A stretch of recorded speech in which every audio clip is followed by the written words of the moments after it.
نحمده ونصلي على رسوله الكريم بسم الله الرحمن الرحیم. په کومو شیانو سره اودس مکروه کیږي او په کومو شیانو سره اودس ماتیږي؟ ډیر خلک داسې دي چې د هغو نه یو کار وسی بیا دوی په دا تشویش کې وي چې په دې سره زموږ اودس مات دی او که نه. نو اول به د اوداسه مکروهات ذکر کو او بیا به د اوداسه ماتونکي شیان. د اوداسه مکروهات: اول، په ناپاکه ځای باندې اودس کول. اودس په هغه ځای باندې کوي چې ځای پاک وي. په کوم ځای چې ناپاکه وي او ستا په کالو باندې هغه اوبه بیرته راځي نو په دې سره اودس مکروه کیږي.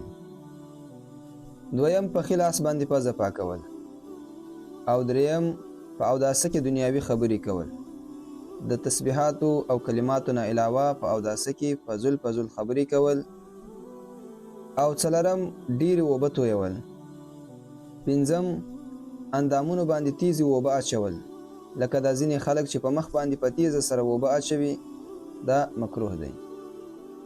شپږم، له عذر پرته د بل چا نه مرسته غوښتل.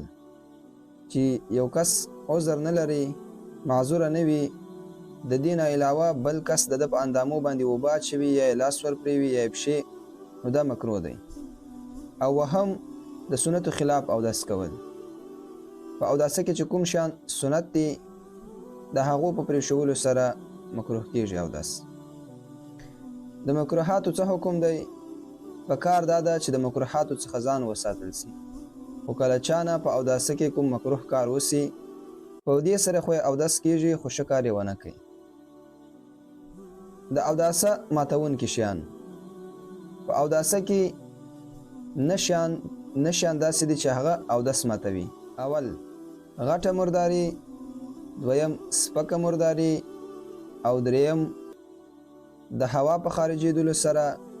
او څلورم، د وینې یا د نو په وتلو سره. پنځم، په ډکه خوله سره کی وهل.